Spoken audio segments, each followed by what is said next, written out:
Good morning, everyone. It is Friday, the 16th of December, 2022. Friday! And I'm going to try to do things a little differently, and I hope that this works with my video.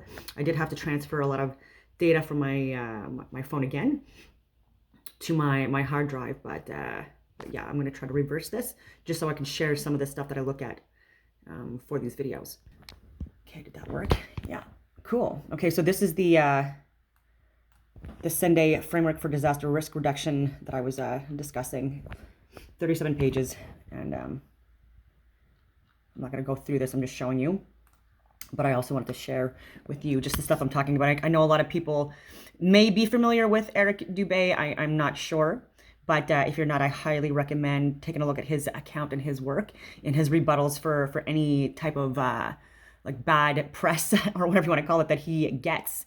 And stuff like that, because a lot of people try to claim that they've debunked his theories and stuff like that. They have not, and he has a lot of videos on that. And so, beat around the bush, man. You know, to challenge the heliocentric model of the solar system is pretty blasphemous in today's world. So how do we start to unravel some of this stuff? What are some of the biggest red flags with our traditional understanding that should start putting those first cracks in the listener's preconceived notions? Sure. Well, just our common sense everyday perception of the Earth, it is flat as far as we can tell. It is motionless as far as we can tell. And everything in the sky is revolving around us as far as we can tell. If nobody told us otherwise, we'd logically assume that the Earth was flat, motionless, with everything in the sky revolving around us. And you can prove that this is the case as well, for instance, with the horizon. As you rise up, no matter how high you go on the top of Mount Everest, or if you go in a balloon higher and higher, as far as 20 miles up and higher, we've gotten independent balloons have gone up with cameras. The horizon remains flat all the way around and rises to the eye of the camera all the way up. Now, if the Earth were a ball, no matter how big, the horizon is said to be the curvature of the ball. So as you rose up, the horizon would stay where it was, and you'd have to look down if you're in a hot air balloon, down further and further as you rose up, and the horizon would be below you.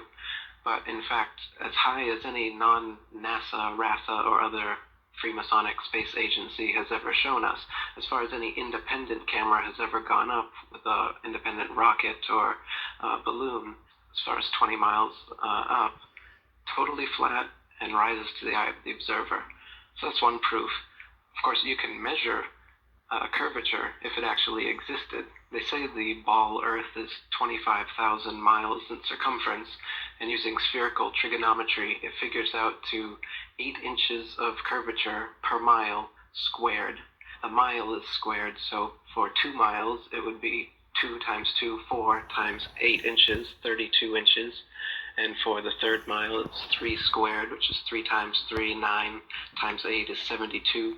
So you're going 8, 32, 72, 128 inches, and so on. And this is the kind of curvature that would exist on a ball.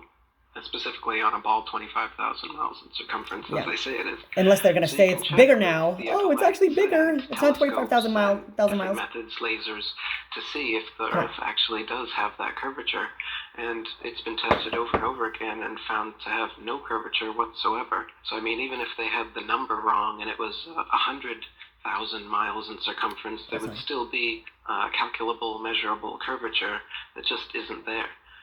The only place curvature exists is in NASA photos and videos, and those can be proven to be CGI fakes, and the early ones were literally taken through a round window to make the Earth appear round. And that's it. It's just photo trickery and brainwashing that's got the world thinking that we're on a ball spinning around the sun with a magical force called gravity holding us on the underside of this spinning ball. It's all just brainwashing that we've received. It's pseudoscience accepted as legit science. But real science has confirmed geocentricity in the flat Earth for thousands of years. The flat Earth was known to ancient cultures all over the world for thousands of years, and it's actually a relatively recent phenomenon that people have been believing we're on a big ball spinning around the sun. Pythagoras first came up with it about 2,500 years ago. He's also often considered the first Freemason, and it didn't go anywhere much from there until 2,000 years later. Copernicus picked up where he left off, another Jesuit Freemason, and he really picked things up, and Kepler and Galileo and Newton, and now Einstein and NASA, Sagan and Neil deGrasse Tyson, all these people, they're all part of this Freemasonic club that is building a pseudo-scientific worldview to indoctrinate the slave class. Yeah, right. I think you make a lot of great points, man, and I think the curvature argument is pretty damn strong. And I pulled this off your website in the comments section because, to your credit, you spend a lot of time writing thorough answers to questions and responses to critics, and that's where a lot of my questions got answered. And so here's a little more detail about the curvature argument from your site. It seems like lighthouses are one great example. This first one you have is the Isle of Wight Lighthouse in England. It's 180 feet high and can be seen up to 42 miles away, a distance at which modern astronomers say the light should fall 996 feet below the line of sight. Why can you still see it? And then you have several other good examples in the lighthouse department, but another one worth mentioning that people be familiar with is the Statue of Liberty. It stands 326 feet above sea level, and on a clear day can be seen as far as 60 miles away. Now, if the Earth was a globe at the dimensions that they give us, that would put Lady Liberty at an impossible 2,074 feet below the horizon. These examples seem hard to rectify unless there's some obvious answer that I'm missing, but I would say this is a pretty compelling thread of evidence, my man. Yeah, the distance at which the light from lighthouses can be seen at sea is just way too far for the Earth to be a ball 25,000 miles in circumference. Another great example is the Notre Dame Antwerp spire, standing 403 feet high from the foot of the tower, with Strasbourg measuring 468 feet above sea level. And so with the aid of a telescope, ships can be seen on the horizon, and captains declare they can see the spire from an amazing 150 miles away. If the Earth were a globe, however, at that distance, the spire should be an entire mile, 5,280 feet below the horizon. Another one is just the natural physics of water. It's the natural physics of water to find and remain at level. If water is dammed up and then released, it will flow out in all directions until it becomes level again. But on a spinning ball Earth, we would have to have oceans that were hundreds of miles of curved water. And Not spinning. Impossible. It's stationary. They can't show you any example of this happening, but they claim this is what's happening on the Earth. Water always finds its level, whether it's in a glass, whether it's in a bathtub, whether it's in a swimming pool, whether it's in a lake, whether it's an ocean. Water is always level. That's why we use water as a leveling tool. Nowadays we have lasers, so you can check again, and the laser will level out over the water. The horizon is always flat. And not only is it flat, 360 degrees around you, no matter how high you rise, it rises with you. Because it's the law of perspective we were talking about, and not the curvature of a ball. If the horizon was the curvature of the ball Earth, as you've been taught, then as you rose above it, no matter how big that ball was, it could be 1,000,000 times bigger than they say the Earth is. If it's a ball, it will curve away from you, and as you rise up, you would have to tilt your head and look down further and further to be able to see that horizon. But you'll never look down to the horizon on our Earth. It will always rise up right with you, and as you turn around, it'll be 360 degrees flat and at eye level, unless you're recording with a GoPro camera, and then it will change to convex and concave depending on the dip and the tilt of the camera, because it's a wide-angle lens. This is what the Red Bull Dive used on their outside camera at 128,000 feet. You can see the curve of the Earth, which was the exact same curve of the Earth. If you watch right from the liftoff, when they started, the Earth was already curving that exact amount because it's just a wide-angle lens. And then as they go up 128,000 feet, horizon's still there, and then the inside camera gives it away, which was not a wide-angle lens. As they open the door, parallel, right at eye level, the horizon was totally flat. And then when they go to the outside camera, boom, curved just like that. But the sun, moon, stars, all the celestial bodies rotate around us. And this has been proven too. Since the 1800s, Yep. they've done experiments. Ptolemy You was can good look at this up stuff. And Airy's failure is one. George Airy put water in a telescope to slow down the starlight coming in, and comparing it with control telescopes, you're able to see whether it's the starlight that's moving over us relative to a stationary Earth, or is it the moving Earth rotating under a relatively stationary star. And this and many other experiments by Michelson, Morley, Gale, Sagnac, and some others in that time proved that the celestial objects in the sky are all revolving around us, and we are completely still. Samuel Rowbotham did a bunch of experiments for over 30 years, wrote a bunch of books, and did lectures all over Europe talking about the flat Earth and exposing the heliocentric theory. And yeah, he wrote a book called Zetetic Astronomy. William Carpenter wrote a book called 100 Proofs the Earth is Not a Globe. take a look at these guys. William Carpenter. That was also late 1800s, around 1890s. Yep. The Rowbotham book was first published in the 1860s. He did experiments over water, seeing if water was convex or flat. Used theodolites, telescopes, flags, spirit levels, sextants. Used different instruments to record that you're going to or from. But if the Earth was actually spinning at the rate that they say it was, flight times would be totally different. It makes sense. You also but can't yet land I've been taught safely. from an It's early impossible age not to on a trust myself spinning because ball they've that's going gotten 1,000 unlocked, miles so per I hour. just assume No. that the physics Look all at a kind of disc, works a CD out. disc. But I know there are people who go to school for physics. You know, they study it for years and years. I imagine a plane landing on it's something just like that. odd that none of them ever catch on to it. That I guess that guys like Newton created this entire fake science around a fake model, and yet all the math checks out. That's a little hard for me to rectify. Well, they're counting on that. That's why they've got all these huge formulas and calculations for gravity and whatnot that are based on nothing. So, like, they've got a weight for the ball Earth, all based on their gravity calculations. And you can Wikipedia it, and you'll see pages of, mathematic language that makes no sense to 99.9% of the population. But apparently the math works out, so it's real, right? So it's just another really fake they are, how obviously Photoshop is, where you can see the shadow of a ceiling above the rover as it's taking off from the moon, because it's simply being lifted by a crane overhead in a studio. Many of these things, these have all been exposed. This is common knowledge amongst us educated conspiracy folk that you like to ridicule and laugh at and call stupid flat earthers. But this is just foil, tape, and curtain. Like, come on. Fake images. There is no actual image of a ball Earth. If you Google it, you'll see that they're all composites, CGI, or literally taken through a round window in low Earth orbit. That's how they faked the first ones. Eric, how do you know that they're composite? How do you know that they're not real photos? Well, I actually admit that they're composite. Composite's their word, not mine, for their fake pictures.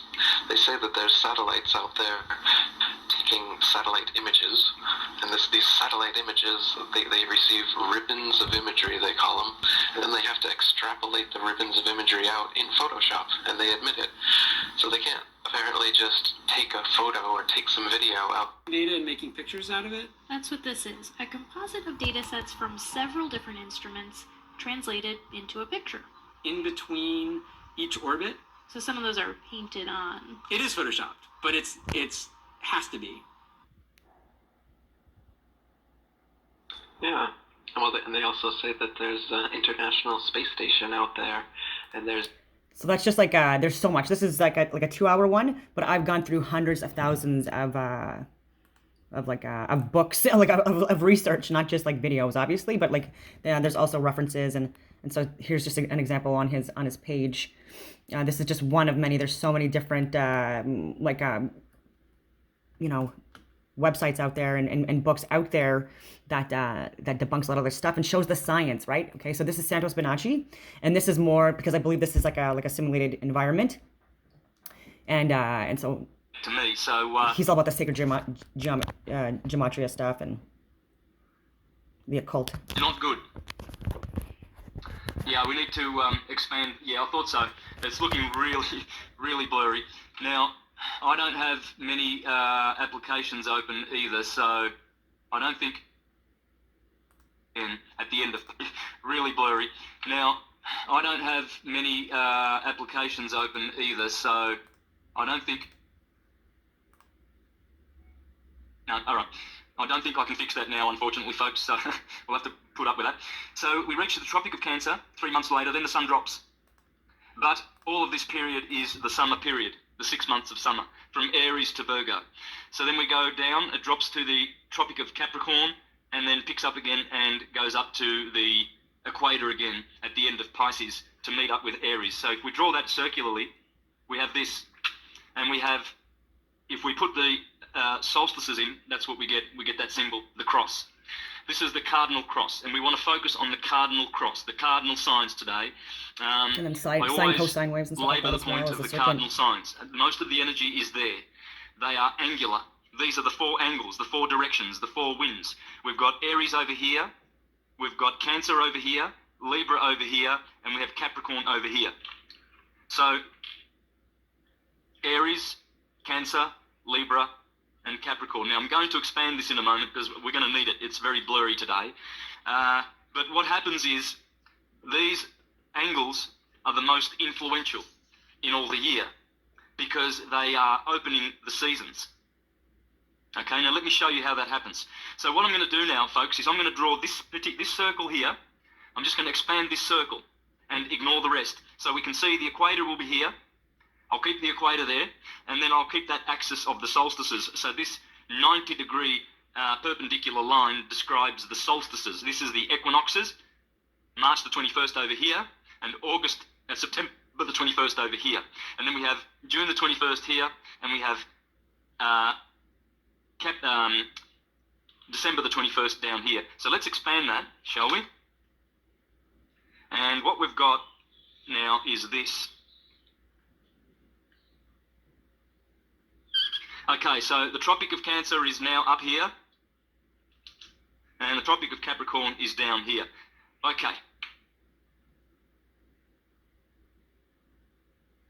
Sure, one moment. What I'll do, I just realised I need to shut the curtains behind me because there's too much light. That might help, I think.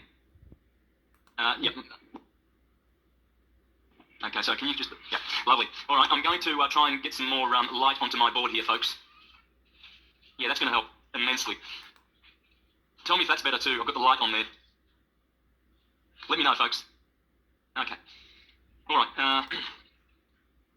So what we have last week, we discussed the four holy seasons, and what we have is Aries, Cancer, Libra, Capricorn. Now, Capricorn is where this festival season of Christmas occurs. So we've got Christmas over here. I'm a Capricorn. And we've got Sagittarius rising. And we've got Easter over here. So we discussed that this Capricorn rules the solstice. And so we have a solstitial celebration in Christmas. Then we spoke about Aries, the lamb, the sign of the lamb, and Aries is all about Easter. This is a movable festival. This is a fixed festival based on the sun. Every year, 25th of December, Christmas. Christmas infers the day that the sun begins its journey, because the sun is the smallest at that point. After the 21st of December, the sun is at its smallest. It is an infant, you see, therefore it's born.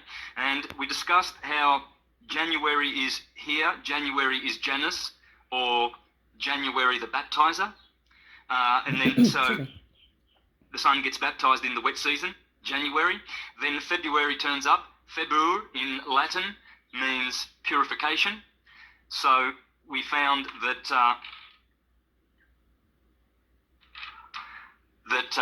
the 1st of February is the day of purification of the Virgin.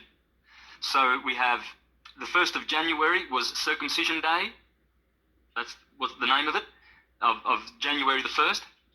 February the 1st is the day of purification. So we see circumcision, the sun gets circumcised, or in other words, the old year gets cut off. And January the 1st is a new, fresh year. Then we have the baptism. We found that January was once called the month of baptism. Baptismo was the name of January. Then February means to purify, and then Lent occurs here where the lengthening, Lent is short for the word lengthening, the sun's rays are continuing to lengthen until the very time that the very moment that the sun overcomes in the sign of Aries. So this is the point of overcoming, you see, or exalting. So let's have a look at the word exalt. And of course, Christians celebrate Easter because the sun is in the east, perfectly east on the horizon. Whereas when it goes to Cancer, it moves to the solstice, and then it goes back to Libra, and then it goes to Capricorn, and it moves away from the center, from due east or due west. So that's why Easter is celebrated over here. And Christians celebrate the memorial of Jesus Christ, the Son, or the resurrection. So we found that the word resurrection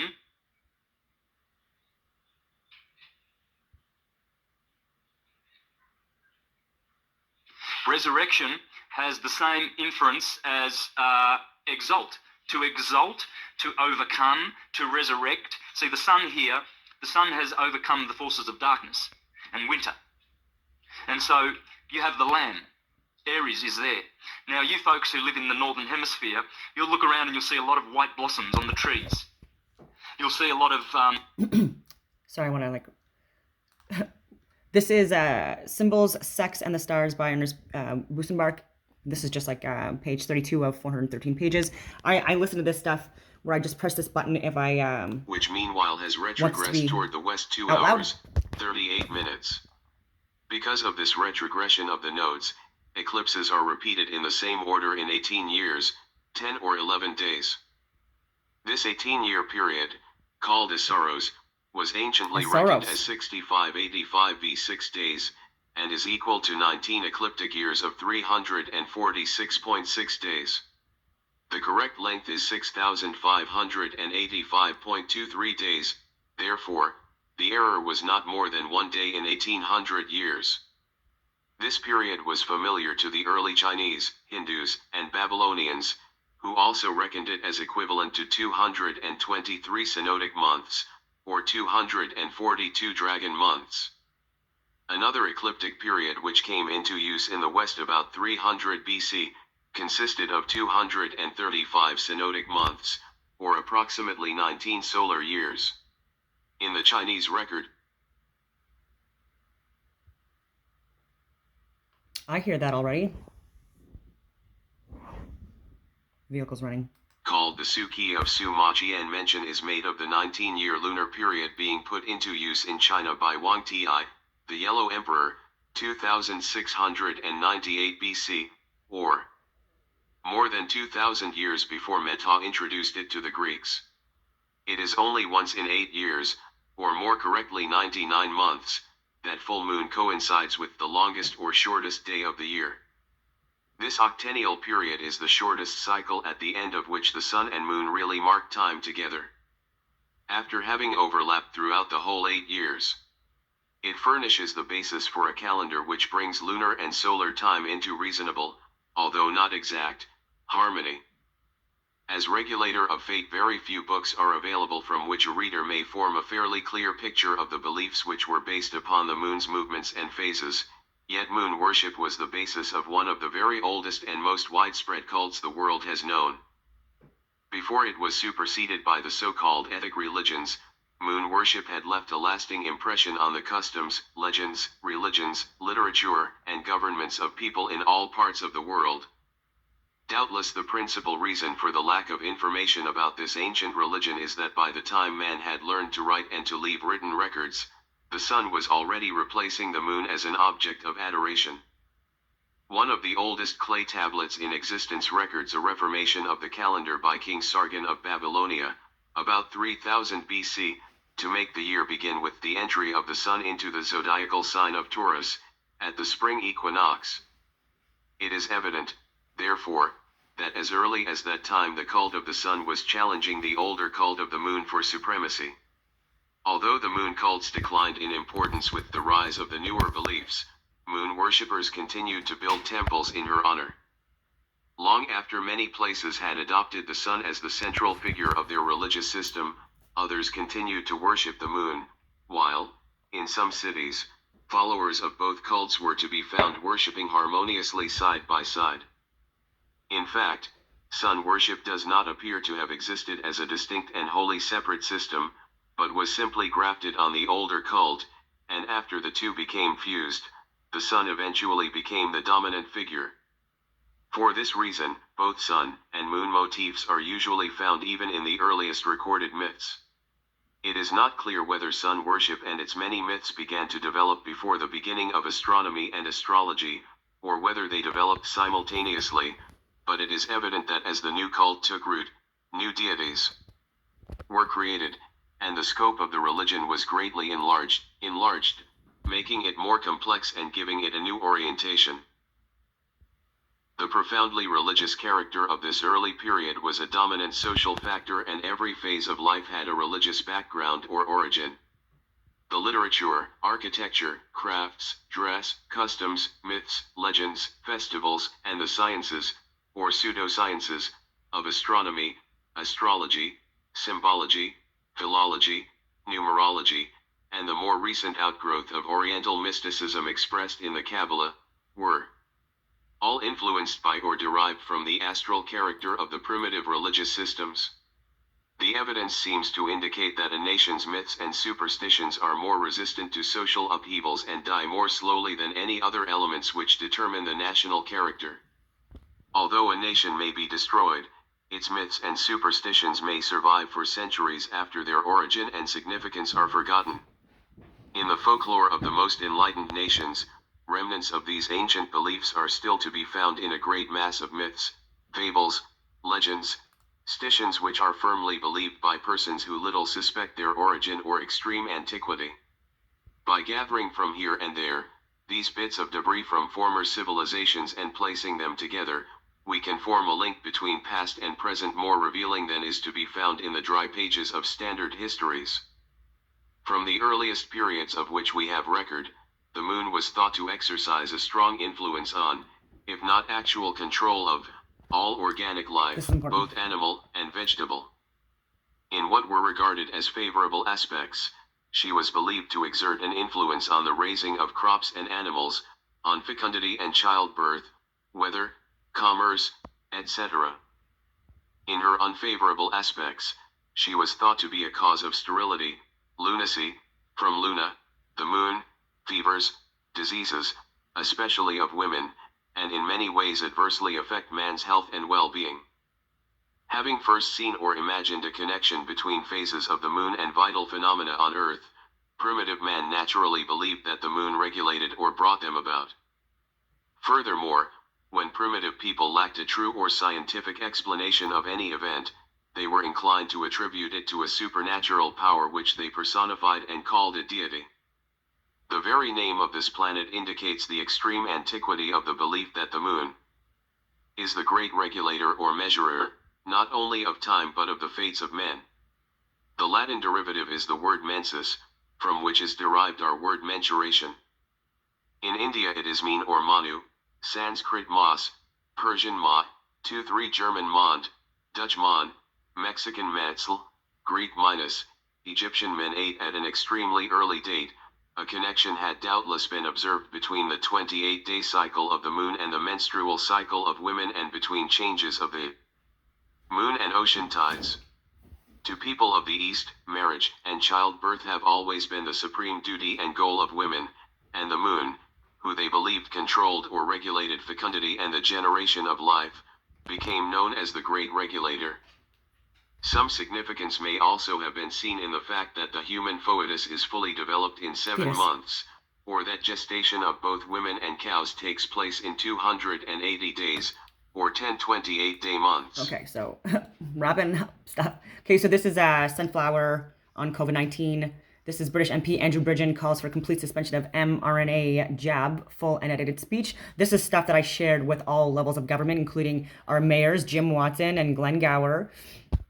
And I'll do this when I speak, and hopefully this stays going on. It's rolling. Yeah, and so, and Marco Menincino, and Vera Etches and Teresa Tam and so many different people. And I get these automatic email responses back and never any responses back. Out of thousands of emails that I've sent, there's only one person that's responded back, and that is like even with like when I'm talking about like media and experts and people that I used to work with, even like it was only Pierre Poilievre was the only one that's actually responded back ever.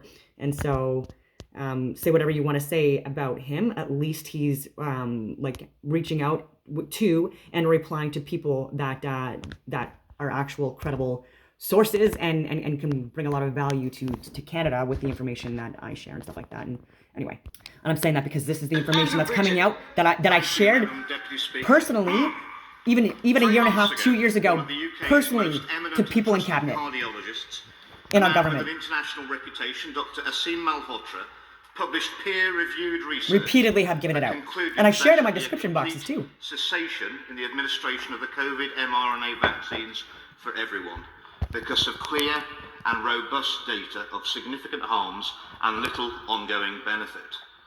He described the rollout of the biotech Pfizer vaccine as perhaps the greatest miscarriage of medical science, damage to population health, erosion of trust in public health, and attack on democracy that we will witness in our lifetime.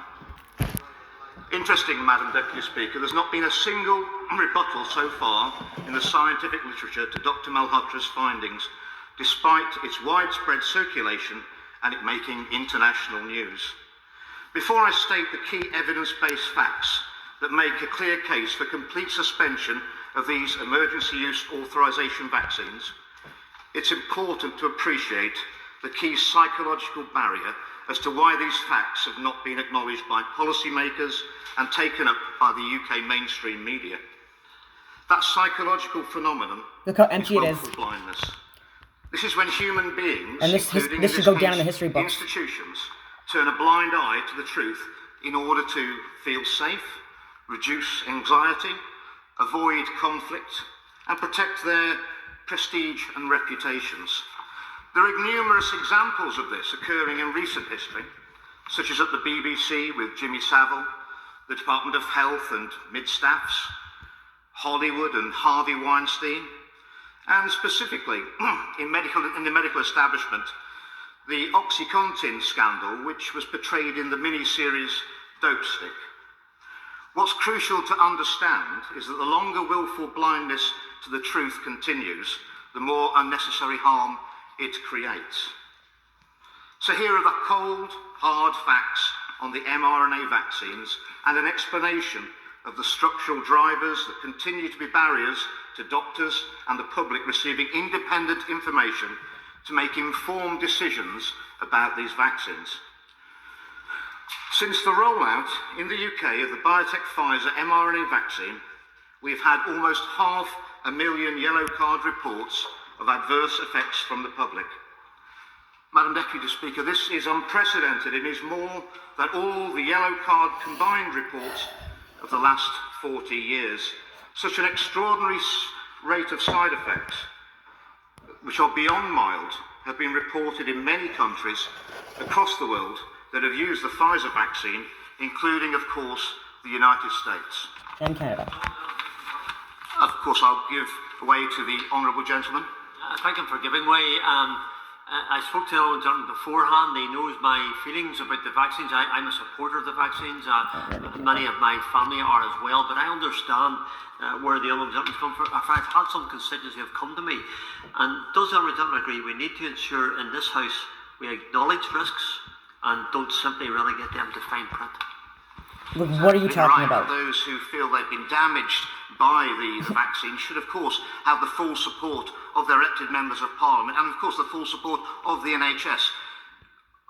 It's interesting that only a couple of weeks ago I was interviewed by a journalist from a major news outlet who said that he was being bombarded by calls from people who said that they were vaccine harmed but unable to get the support they wanted from the NHS.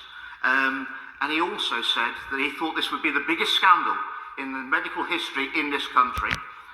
And disturbingly, he also said that if he were to mention that in the newsroom in which he worked, he would fear that he would lose his job.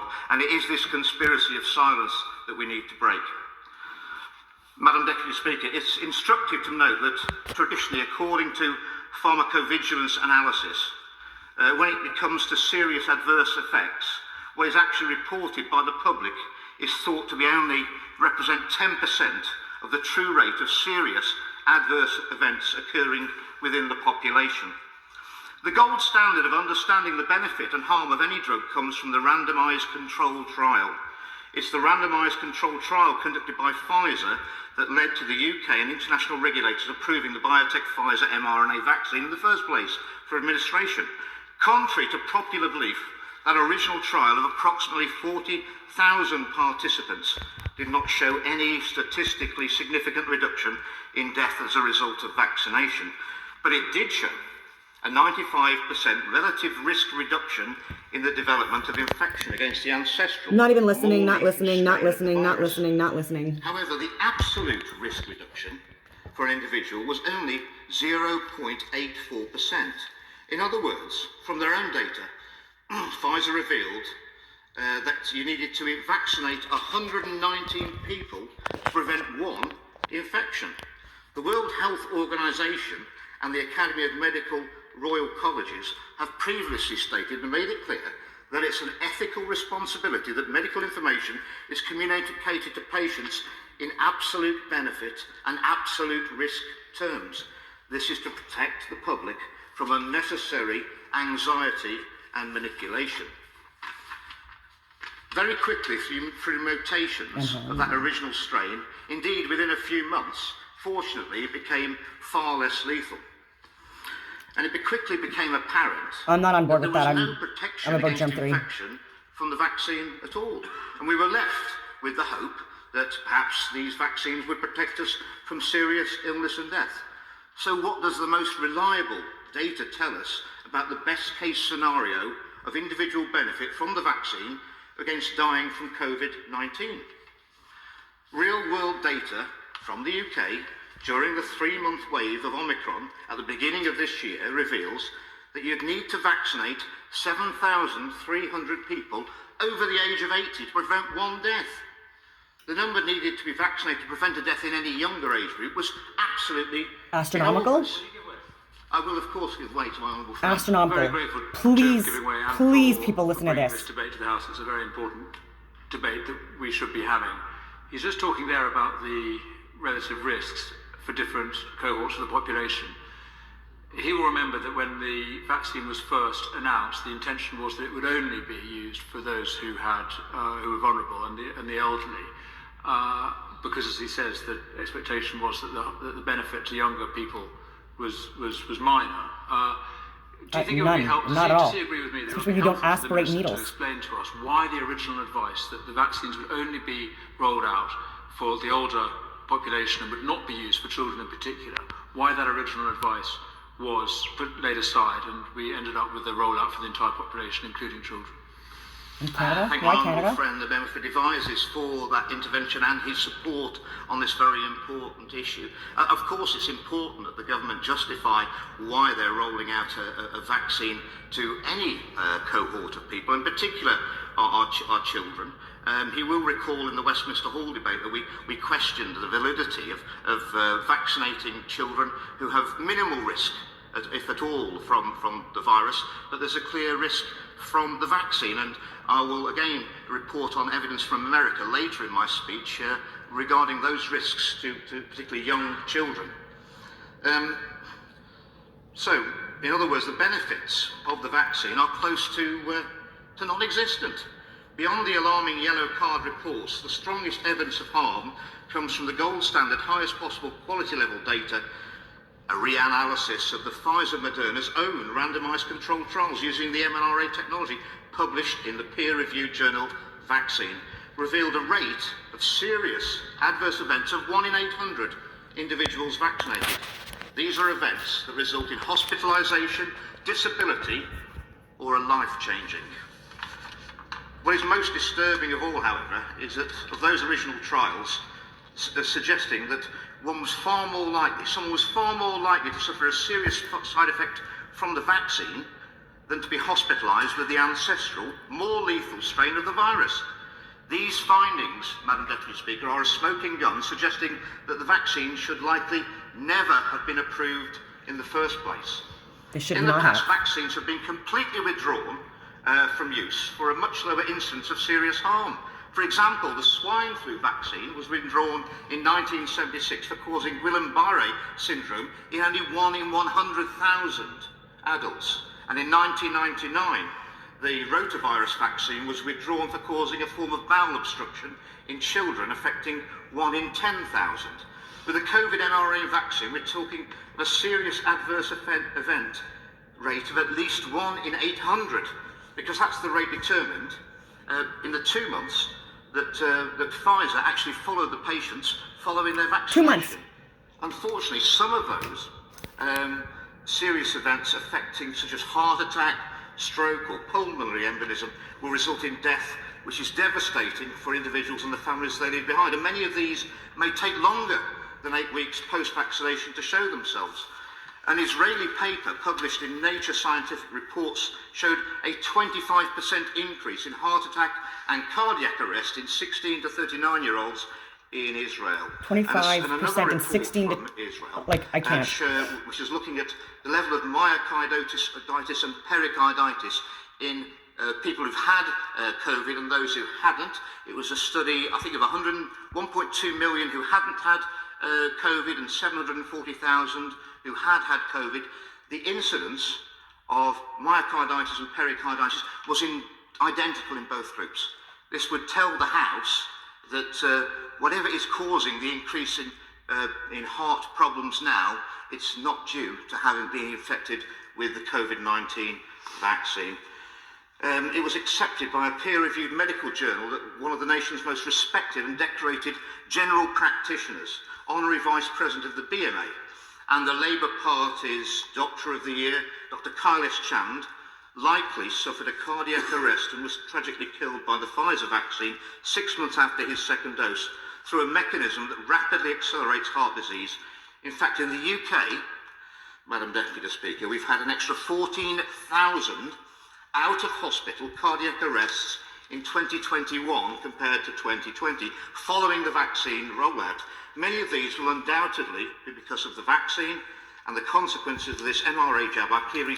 With a 99.99% survivability rate, which they're coming out with, or like even 99%, like how many of those people that died from heart attacks, the 14,000 increase, like excessive in 21, and I'm assuming going to be more in 2022, and then beyond that, because of the trials, it was between the 2 and 5 year period. This is where the more like the heart issues came out more, and things like giant cell myocarditis. Those are vaccine induced heart issues, and so like you can tell when pericarditis and myocarditis is an injury, you know, that is like natural or whatever you want to call it, or if it's if it's therapeutic induced, and yeah, very serious and common.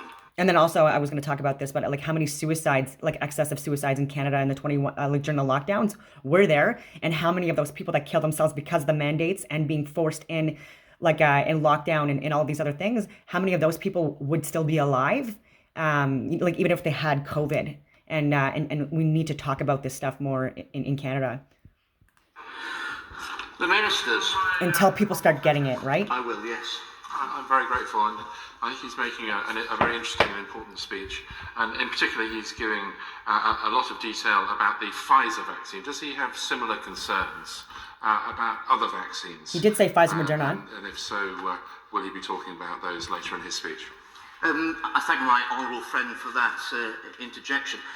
Clearly, this is relating to all mRNA vaccinations. He will be well aware that many of us will have had the AstraZeneca vaccine that has effectively been withdrawn because of health concerns around. Indeed, I'll declare to the House I'm double vaccinated with AstraZeneca, which is now being withdrawn.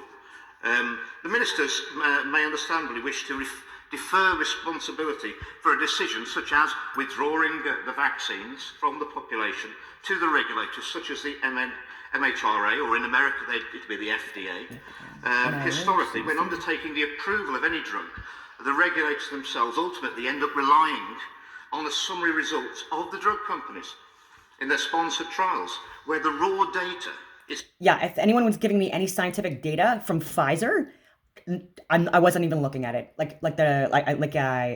Yeah, they were already debunked.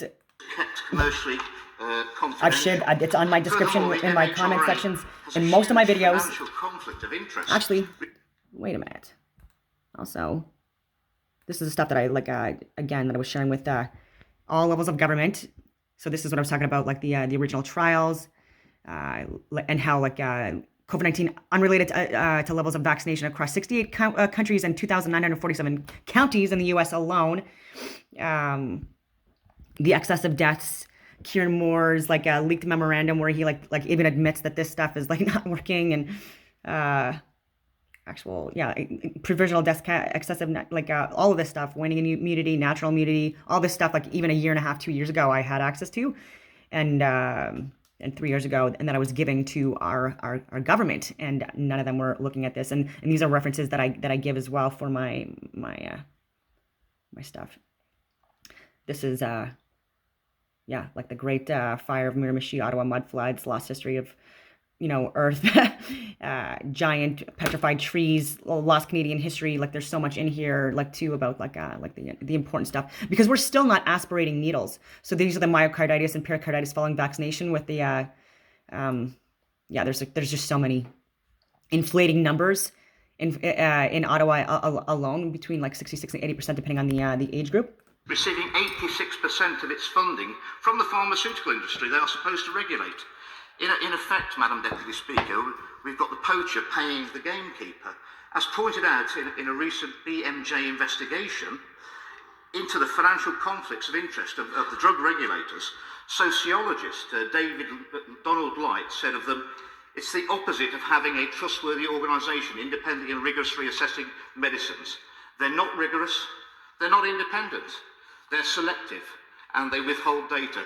Doctors and patients must appreciate how deeply and extensively drug regulators can't be trusted so long as they're captured by the industry funding. Similarly, another investigation revealed that members of the JCVI have huge financial links to the Bill and Melinda Gates Foundation, running to billions of pounds. The ministers, the media and the public know that the foundation itself is heavily invested in the pharmaceutical industry stocks. Unfortunately, the catastrophic mistake over the approval and the coercion associated with this emergency use authorisation medical intervention is not an anomaly, but in many ways it could have been predicted by structural failures that have allowed this to occur in the first place. I ain't special. These shortcomings are rooted in the increasingly unchecked, visible and invisible power of multinational corporations, in this case Big Pharma. We start by acknowledging that the drug industry has a fiduciary obligation to produce profit for their shareholders. Madam Deputy Speaker, they have no fiduciary obligation to provide the right medicines for patients. That's important. The real scandal is that those with a responsibility of patients and scientific integrity, namely doctors, academic institutions and medical journals, collude with the industry for financial gain. Big Pharma exerts its power by capturing the political environment through lobbying, the knowledge environment through funding university research and influencing medical education, preference shaping through capture of the media, financing, think tanks, etc., etc. In other words, the PR machinery of biased information deliberately manipulated by the pharmaceutical industry that exaggerates the benefits and minimises and also exaggerates the safety of their drugs. Yep. Furthermore, the former editor of the BMJ, Richard Smith, claims that research misconduct is rife and is not effectively being tackled in the UK institutions, he states, something is rotten in British medicine and it has been for a long time. Madam Deputy Speaker, it's also been brought to my attention. It's very old. Isn't it the longest standing city that's in existence still? A very reliable source. That's never been institution is covering up clear data that reveals the mRNA vaccine increases inflammation of the heart arteries. They are covering this up in fear that they may lose funding from the pharmaceutical industry. The lead of that cardiology research department has a prominent leadership role with the British Heart Foundation. Like how? And I'm very disappointed to say that he has sent out non-disclosure agreements to his research team to ensure that this important data never sees the light of day. This, Madam Deputy Speaker, is an absolute disgrace. Such systemic failure in an over-medicated population also contributes to huge waste of British taxpayers' money and increasing strain on the NHS. I will give way on that point. Very good with this time. I just wanted to call his attention to the research that I chair the all-party parliamentary group on prescribed drug dependency. And he refers to the waste of money. There's £500 million being spent every year by the NHS on prescribed drugs for people who shouldn't be on those habit-forming pills. Enormous human misery as well as waste for the taxpayer.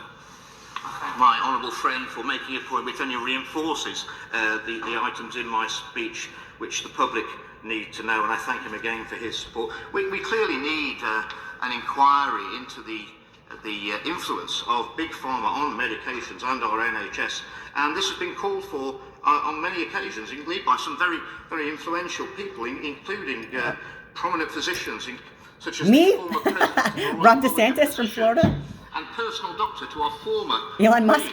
Sir Richard Thompson. Not that I'm comparable to them.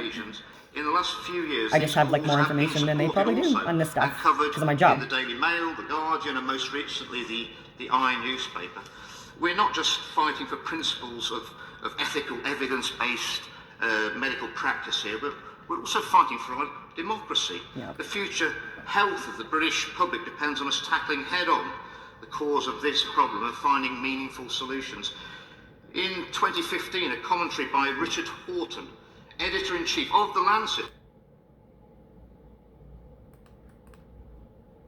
to our people to speak out. Madam Deputy Speaker, we've already sacrificed, in my view, far too many of our citizens on the altar of ignorance and unfettered corporate greed.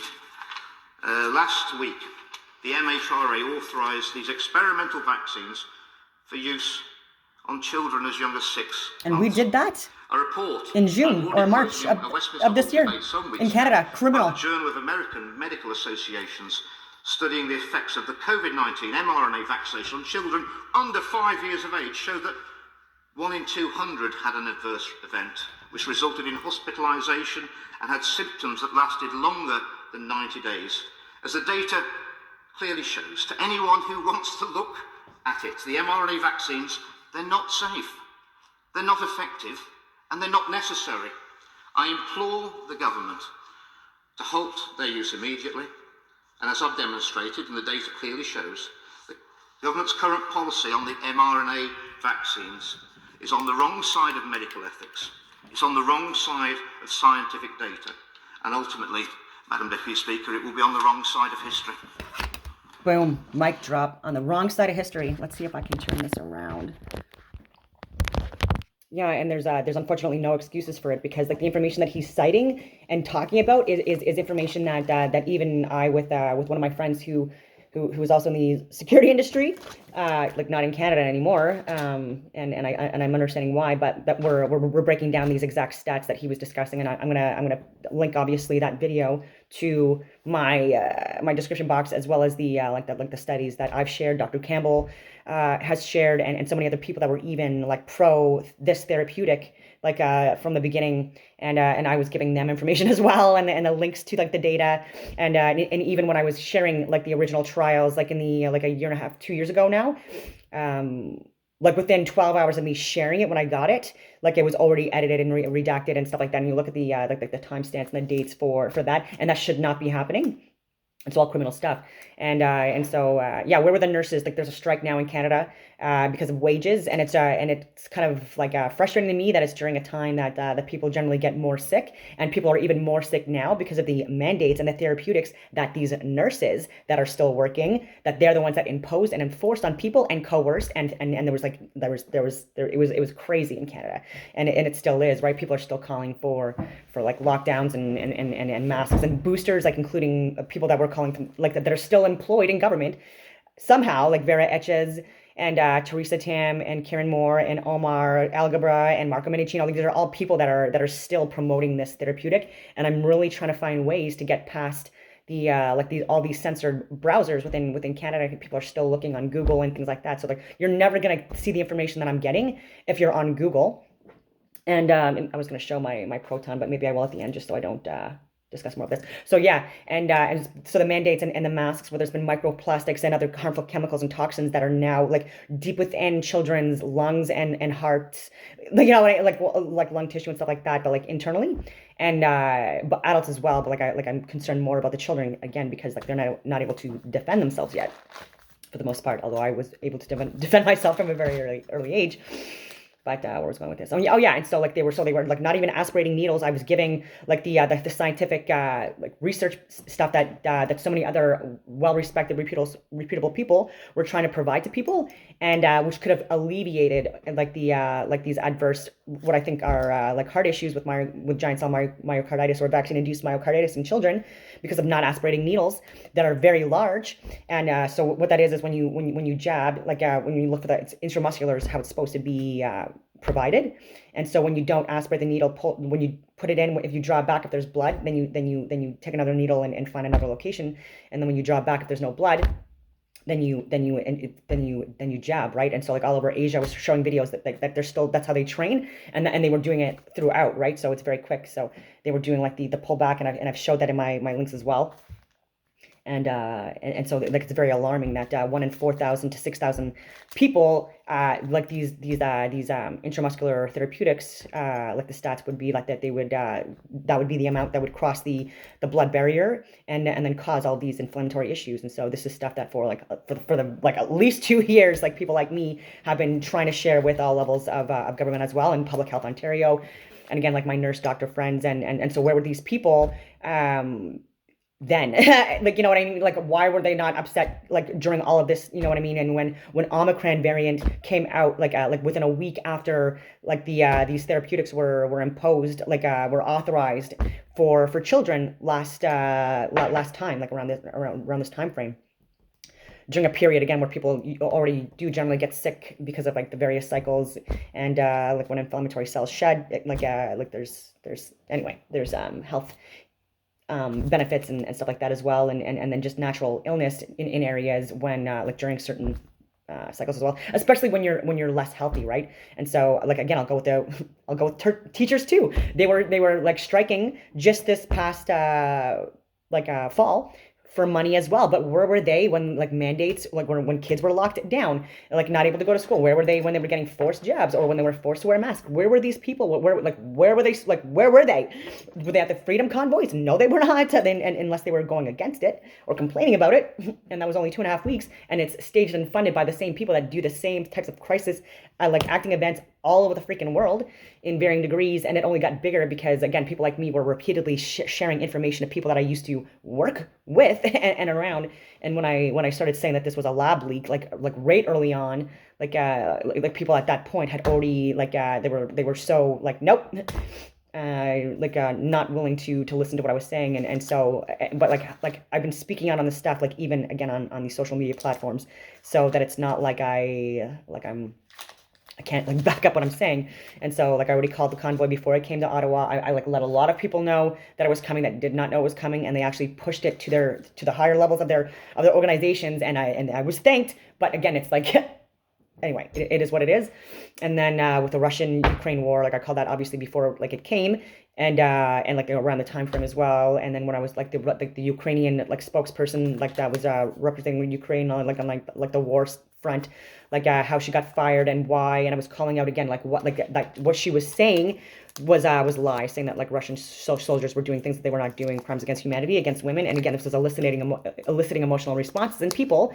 And in fact, like I was saying, like no, that is not reality, right? And then I was getting like stuff translated, videos translated, because of like people that I know that are Ukrainian or Russian, you know, speaking people, and verifying things and sharing this, and anyway, I could go on a tangent, but even with like the pullout of Afghanistan, I called that before it came, and I was trying to give int to people as well on the situation. And when the drone strike, when they were trying to claim that it like hit, you know, terrorists, and that it was actually families, again, like that's stuff that I knew right away. And even with the Haitian like leader getting like assassinated, how it was described in the news was not at all how it happened. And so like these are not I don't get my information from the freaking like CBC, like from the mainstream media, like a lot of people do that I know that work in government. And at the higher levels, this is alarming and not acceptable anymore, right? Because people are dying still within Canada, and even beyond Canada, where I have there's a veteran, Patricia, who was in the Ukraine trying to assist there with what he thought was with like Russians causing a lot of crimes against humanity against Ukrainian people, and then not realizing just how convoluted this stuff is, and how like even in Bulgaria and so many different areas within Europe, there's a lot of different like NATO led and run training missions and staging events and mobilization like events and stuff like that that have been ongoing and still going on, like even in the last 24 hours. And so how is this not seen as an escalation of force, right? When people are calling for peace and stuff like that and trying to make like agreements, and when you have people that profit off of war, that are the ones that are trying to push for this to happen, like bullies from behind, like pushing like the weak people in front as the casualties, like when people get shot at, like the ones that like put the women and children and animals in front of them to protect themselves, like these because that's happened. Anyway, where I was going with this stuff. Yeah, so like I'm still gonna be like looking more into the like the symbol Sex and the Stars stuff by Ernest Busbark from like the early from 1949 is when it was published, but even with Eric Dubé and the flat Earth stuff, like I've given like just like a little snippet, like less than 20 minutes, when there's hundreds of thousands of hours just on his site alone, and then there's like multiple other sites, and then there's like books that you like that are even like way like obviously more hours, and then looking at the like old maps, looking at old like postcards and photos and videos, and then looking beyond like the like what's being explained to you or what's like just in front of your eyes, and then looking at colors and patterns and all that other stuff as well. And because it's getting crazy.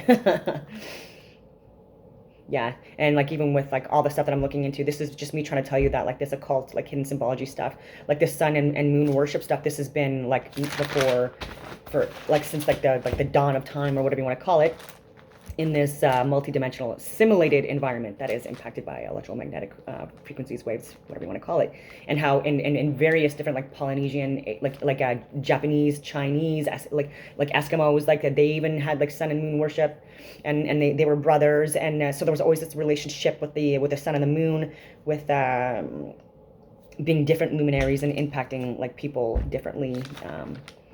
And but also impacting like the water and our cycles, like women's cycles and stuff like that, and how there's like 360 like divided by 13 is 28, and there's calendar systems where it's 28 days, just like the moon cycle used to be, until it was like possibly tweaked, and now like it's like some studies like say that it's 29.53 like lunar calendar days, and so anywhere between 28 and 29.53 would be like depending on where you are, and this is like this is throughout. Like this is even like the pseudoscientists that like some of them do admit this stuff as well. Yeah, and it depends on where you are in the world too. I would suspect on the sun and the moon worship. If you're in a place, if you're like on like if you're beyond the equator, where like you're not getting like the amount of like light or darkness or whatever that people closer to the equator are getting, like these more like balanced out seasons and like the better weather or whatever you want to call it, then then there would be more worship of the sun, possibly like when it does come, like in these areas like where like when it doesn't have sun, for extended periods of time, like in certain areas, like in northern Canada and in Alaska, and like certain areas like in Europe as well, and like in Russia, like the northern like regions, or what I think to be like bordering the center of the earth, where like that bullseye is, or Mount Meru, or whatever you want to call it, depending on the religion or group that you come from.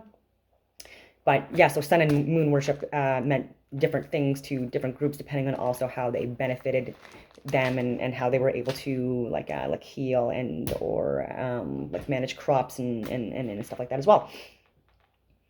Like on all these random tangents. So yeah, like ancient astral worship, like people should look more into that, because that also proves that we were much more advanced, and that we had the capacity and capabilities to understand and see like the constellations and the stars and the luminaries and make calculations on them. But also that like these were things that were also seen from above, like a lot of these like these ancient, more like beautiful and complicated like structures and buildings that we built that predate like even what we're saying like the time that we evolved from monkeys, which I don't believe in. I do believe that there's been obviously a genetic editing and testing and research and experimentation that's been done on people all over the world, and then there's even biolabs like not only in Ukraine but in Antarctica and other areas as well. And I only believe that because of a lot of different accounts that I've gone through with the research that I've done, and a lot of other people as well. And bringing this stuff together and transcending our language barriers and looking more at the universal languages and finding ways to translate texts and hieroglyphs and things like that, and then consolidate information and bring it together to create or paint the bigger picture, right? What I'm talking about as well, like when we look at like insurance companies and lawyers that are involved in real estate and real estate agents and construction / destruction companies and then dump site or landfill like people like companies, they all work together and they plan and manage things together, right? And they also like they heavily impact our economy more so than we're being led to believe. So like banks with interest rates and stuff like that and approvals, yes, but these are all things like people that are independent of banks, even where you can get these approvals from mortgage lenders in the area that are friends or contacts of these people that give them like loans, or they wouldn't even need loans, a lot of these people, because the people that can afford this stuff are in these businesses at the higher ends. They're a lot richer than us, and they're getting a lot more richer as they're completely decimating the like our middle class or whatever you want to call it, and possibly our society is being wiped away too, because if you do some digging on uncensored browsers, then you'll see that a lot of different like mud flood events and liquefaction events and sinkhole events and floods in general and fires, like even in New York and Brooklyn, like there was a fire in like an impound at the New York Brooklyn like evidence and like evidence like compound, like it was huge, massive, and this big ginormous fire that just like spread very, very quickly, and so like what evidence and information like in this compound with like multiple buildings, and I've shared this on my social media, like what is now missing in that area, like this is what I mean about these like fires, like when they're in like suspicious like areas that like where there's a lot of information that is like that is wiped away. It's question this stuff, or at least I question this stuff. Like a great library of King Esther Banipal, he tried to recreate chronological events in Assyria, and like his stuff was rediscovered in 1854, I believe it was. But where is that information? I would love to get access to that information and the information that's in the Vatican and so many other areas, even like within North America, and the underground stuff. And have the ability to take a look at that stuff to see if there's any way of mitigating what's like the future, I guess, of Canada if we keep on going down this road of oh, by the way, like even the oh my God, the vaccine passports literally just yesterday. Our Supreme Court in Canada, please help people. They just said that the vaccine passports were constitutional. And if that is not something that, like, again, is a freaking red flag, when I just shared, like, the video from Conservative MP Andrew Bridgen, who literally talks about how these should not only be stopped immediately, but, like, investigations, and Rob DeSantis and so many people around the world, like, including the Queens, like doctor, like, even a few years ago, and then big heads like Elon Musk, like, talking about, putting people in jail. Yet we have people in Canada, our leaders, that are saying, don't forget to get your boosters. The COVID vaccine was constitutional. How, really? Because for me, combat veteran, 20 plus years in the security industry, buried people in war and at home, and know people personally that have been impacted profoundly and or died because of the mandates and stuff like that. These people that had no suffering at all, or even remotely like any form of discomfort, like Chrystia Freeland and Vera Etches and Patty Hadju, all these people, of course they don't understand how unconstitutional this was, or how far removed from like reality they are, because I don't know, it just makes them like just great little puppets. And did they even get the vaccine themselves to get the passports? Because like there's a lot of people that I know too that paid to get the barcodes that didn't get jabbed, and so this was released, like doctors in the area that were exposed for doing it. So it's not that I'm making this up. This is literally readily available for people. And so even Justin Trudeau's nurse, like it's also been proven too that like he did not get the jab. This is all like propped up, like staged events, planned events, and they use fake syringes and stuff like that as well. And they always use the same nurse. There's a reason for that. So I really hope that people in the Ottawa area start waking up, because even like I'm part of so many different channels and groups on Signal and Telegram. And I'll say that like there's always groups like the Patriotic Yukoners, for example. I'll give a shout out. They are such a really helpful, close-knit group of people that are trying to like go against like the pseudoscience stuff and the mandates and the forced inoculations and so many other different things that are causing harm to citizens, and like shedding light more too on like on certain people within like various levels of government. Not the first responder types, but I'm talking about like the people that like that are in like they're supposed to be managing our resources better, to like in varying degrees, are the ones that are also like poisoning our water systems. And I already showed the video with like Miramichi, how even this summer there were men that were part of the military, sorry, not part of the military, wrong, that were part of a government organization in full NBC suits that were poisoning the water, and there was a wildlife preservation officer there watching this happen, right? And so like whoever they work with, like this is stuff that needs to stop, and it's stuff that has happened throughout history, but it's not stuff that is helping us, right? So are all these like weather issues, is it climate change, or is it these idiots like just causing too many freaking problems for like the citizens still, and keeping us perpetually sick? And of course you're gonna want to filter your water if they're poisoning it. Like it's and even when the guy asked like what was in the the stuff that they were dumping with all the fish that were dying immediately, like the guy just laughed, and the other guy that wasn't fully NBC suited up, he didn't want to go in the water, and he didn't. He's like, no, you come here, okay. Oh, it's just so appalling. And then Helen Bruce, like an Ottawa Police Services female that I know, like getting suspended and vilified, character assassinated all over the media because she was trying to call out the like the deaths in children from like that were vaccine induced, right? Like when they started coming out. And people like that, like they don't get the credit that they deserve, unfortunately, and instead get character assassinated and vilified. Even if they do get like a little bit of like glory on social media, it's very like short lived and then forgotten about, right? Like even Jeremy McKenzie, like he was a political prisoner who was like in solitary confinement various times throughout like a very stressful, like unwarranted jail term, and he was in a population where like he was being painted as a white supremacist in a group where 98% of people were non-white, and he was like there was like an attempted, I guess, like assault on him, and obviously like and so even like solitary confinement for days at a time, this is stuff that can make people go crazy. It's torture, and it's not okay. And they were trying to like imply that was like because of COVID and measures and things like that. It's just so disgusting what they do to people, and people don't care. And so like Patriotic Yukoners on the channel share a lot of information, but they also help each other out, right? So like there's even people that they're open, like hey, because of fighting mandates, and like people lost their jobs, people have lost everything, and or like weren't able to like leave or things like that, like even for like healthcare like services and stuff like that. So for the people that have been like really resisting and fighting this from the beginning, like people needed help, right? And so I was trying to be like helpful as well, but also dealing with my own stuff, like for the last anyway, like even giving chickens, like helping with family care and with animal care, and giving help like with repairs to people's homes, or even giving money and GoFundMe stuff, and or even helping like edit letters, and you name it, like helping people with like even like health issues,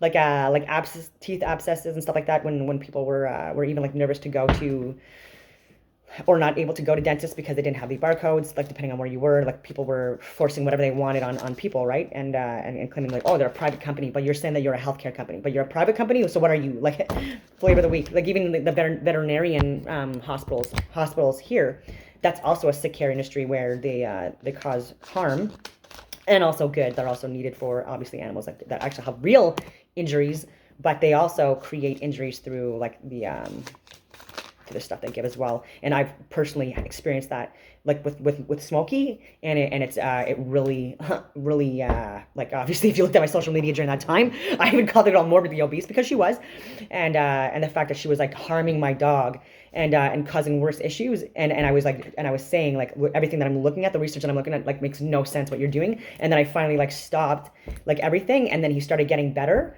Like there's a special place in hell for people like that, right? That like that force, and so many different inoculations, and I'm like, why? So I put my foot down with Ranger, and I'm like the ones that he has no choice, legally required to get, if I needed to like leave and go across the border. Those are the ones that he had and Bandit had, and yeah, and he's not neutered either.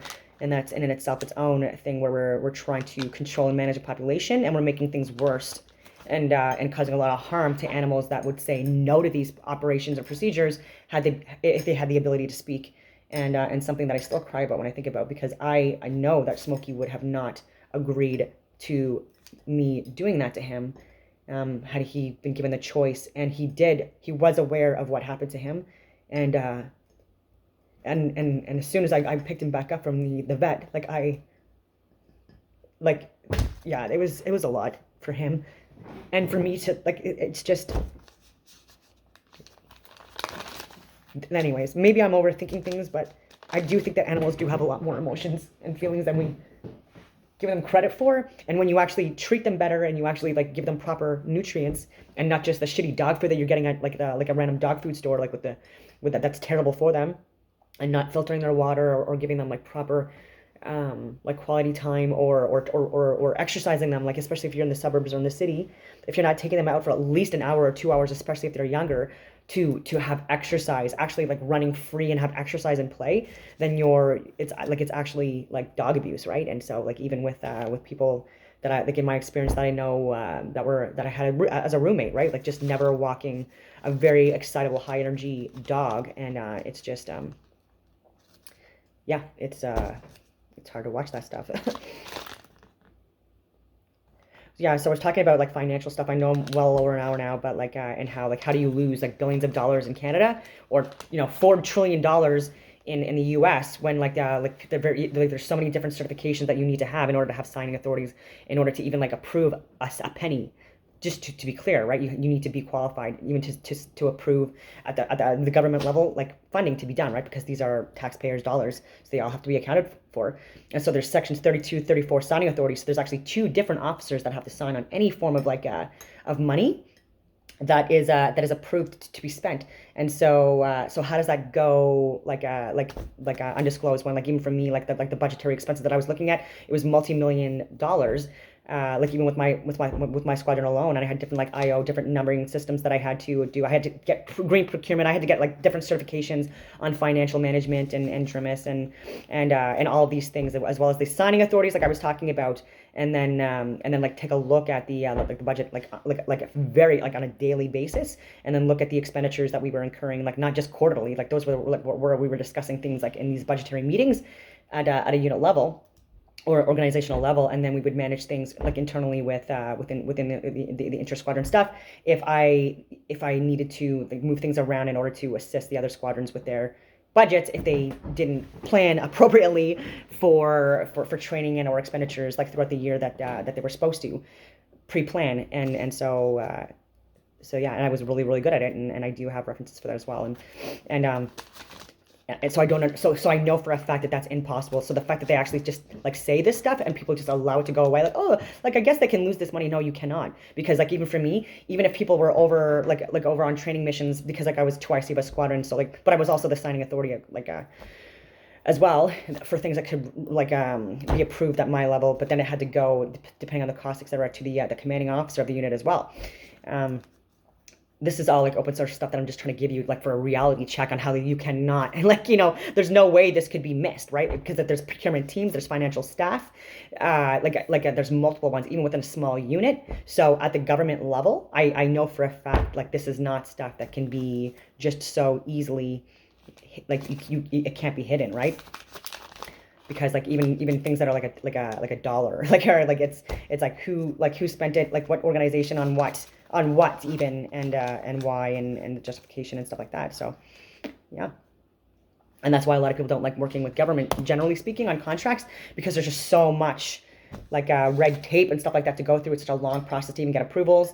They're really strict on like even with like sole source, like hiring of people, and I'll get into this. Like when I was there, also I took the lead, or I was asked to take the lead on JTF2 on the move to Trenton. This is all open source, by the way. This is why I'm talking about this, because there was already a lot of money that was invested in moving this, JTF2 from where it is, like outside of Ottawa, to Trenton. And to justify it, because there was people that their land was taken away from them, like even like men farmers that had this land was in like their family for generations, and their land was taken away from them, and the justification was because this was going to be a new location for JTF2, because it was going to be closer to like the Air Force and et cetera, and so they wanted anyways, they wanted me to take a comparative analysis of the move and the cost analysis, and with the training, like if there would be training that would be like where it would be more cost effective if we built more facilities and resources, like at this training facility in Trenton, like they were talking about, as opposed to going to the US and other areas in the world to do the training there at their facilities, because of weather obviously being a big factor, but also because of not having the capabilities or facilities anymore within Canada to do this training, or not having the contracts being approved, because it always goes to the lowest bidder, or what do you want to call it, even if the services are not as good, right? So this is like all alarming stuff as well. And so the first thing I looked at immediately was that like the terrain was in a bowl. And so like I said, first off, like this should be like the very clear like indicator that this is not something that is like viable, and that was something that was that was sent to hire as well. So like that was considered and factored in, and not something that people that had did the recce's and stuff like that looked at. And I'm assuming I'm assuming it was also because of the time of year that they took a look at the ground as well. And so when you're not looking at it at all in all seasons, at all different like floodplains or levels or environments, then you really don't know like what you're getting yourself into, and or looking and assessing like again the like this like everything like in the area before you like look at like building like a lot of heavy things in the area. So there was that, and then I was discussing about like how anyways, it turned out just because like even leaving like the hill to go to like to other areas, like there's a thing called temporary duty allowance, where you get like a certain amount of money if you go outside of like a certain radius, and it's not very far for training, right? So like their argument was like, because it's in Canada, it would be like cheaper, like it would be cheaper for us because of the TD and stuff like that, and so like I'm saying so I was saying, and I was doing all this cross analysis, comparing the budget for like years, like with the training and comparing all this stuff. It took me a very, very long time, and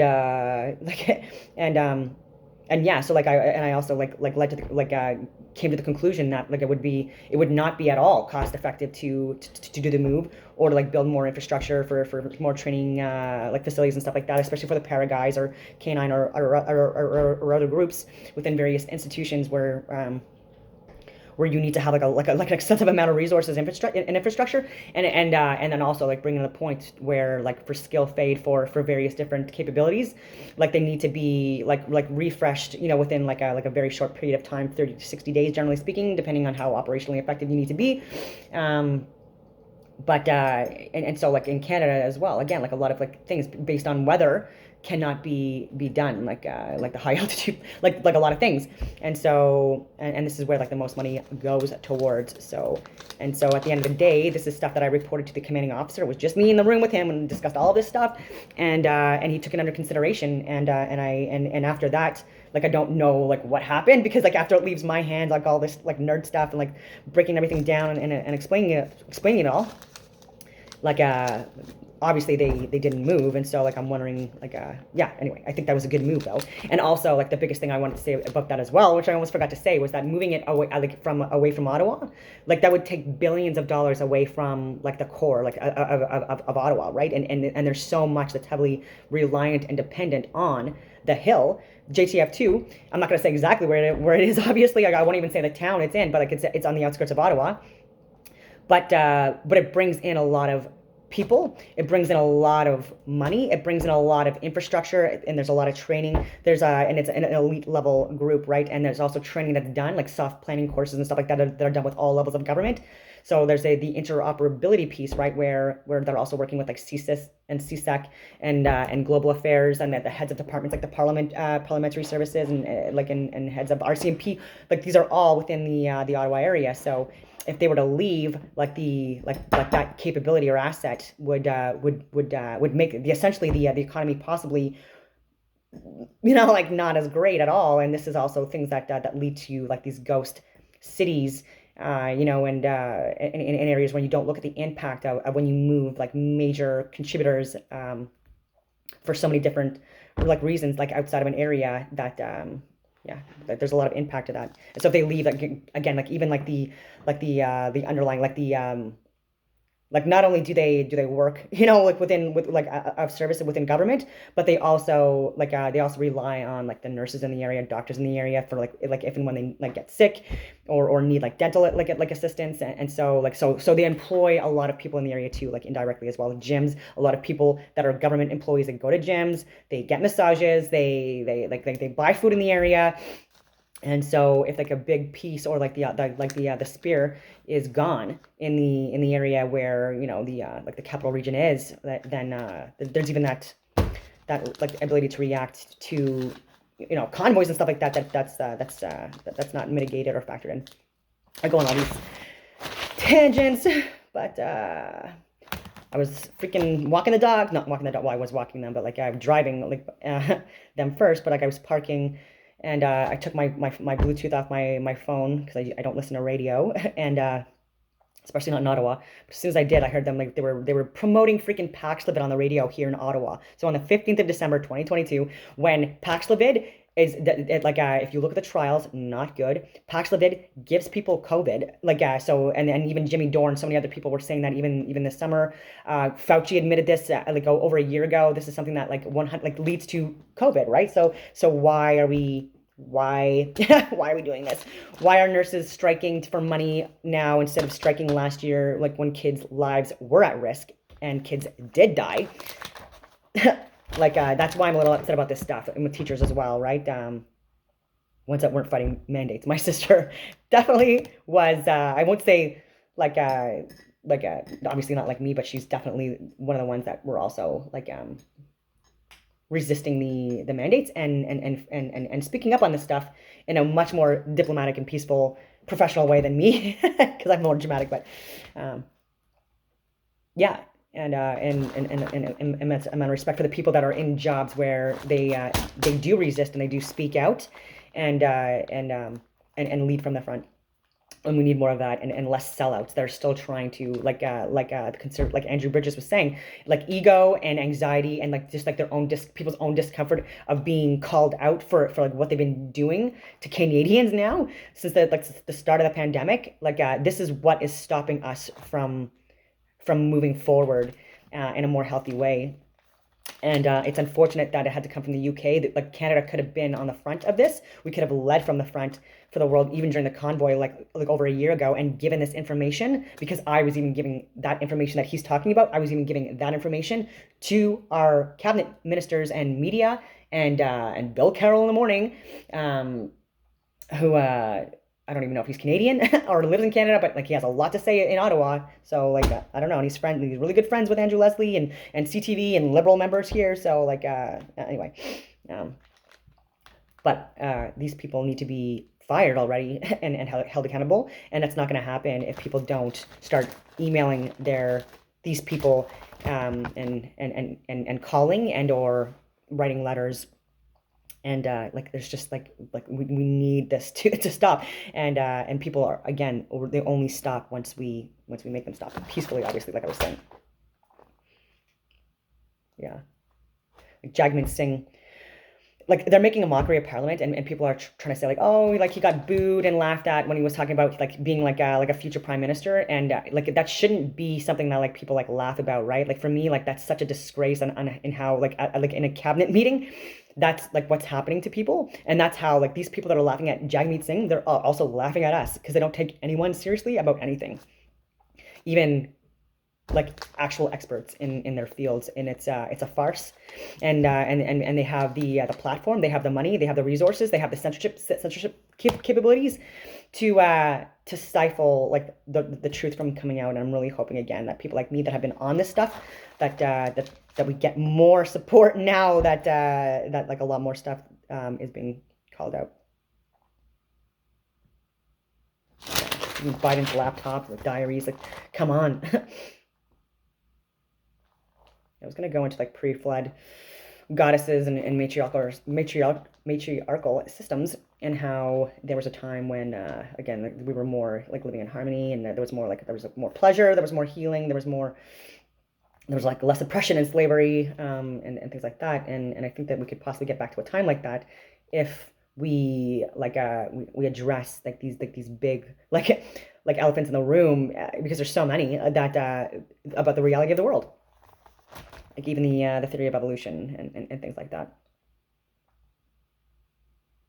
Yeah, there are accounts of Anunnaki or Anuna, and I could be like saying this wrong, but these Caucasoids or these Caucasian people that came that caused a lot of hardship on like a lot of different civilizations that were not familiar with these people, and I guess there was a way of differentiating them from the others by beards, and how this is possibly what led to like different like ancient hieroglyphs and scriptures and drawings and stuff like that of like Egyptians or other groups with these like wooden beards, or like these whatever you want to call it, beards that were not real, but it was a sign of power or prestige or whatever you want to call it, being elite. And but I do believe it possibly could have stemmed from this group that apparently came several thousand years ago and made a mess of things. I don't know, but this is where I talk about as well, where with different groups, when you haven't interacted with other groups, you know, like throughout your whole existence, then these can seem like the first time in history like this happened, right? When you don't have any frame of reference, or you don't have anyone else to bounce this stuff off of, right? From like other continents. If you haven't traveled to like other continents or other land areas, or interacted with other groups of people, then how do you know that these were the first people or the first account of these beings, when it could very well just be like a simple like an observation that was made as fact. But there's also a lot of these stories throughout various different continents, so there is like that like the same type of like confirming like the confirmation from like non-Caucasoid people that do even their ceremonies with the painted faces and stuff like that. I do think that it's a lot to do with these groups that came in and caused a lot of harm and destruction, and oppressed people and killed them off and enslaved them, and then and were the ones that were profiting off of it in the meantime. I think that I went on so many different freaking tangents, and I don't even know if anyone made it to this point, but if you did, thank you very much. And on that note, I hope that everyone really does have a great Friday. I hope you have a great weekend. I may or may not be back on these means tomorrow and Sunday to do another video. It all depends on what happens across the this flat multidimensional holographic reality, the simulation. Over the next 24 hours, because like weekends, generally speaking, do get a little busier, and there's again like a lot of like escalating events that are happening in Europe right now and in different countries that these like this doesn't help. So on that note, I hope that everyone has a wonderful day.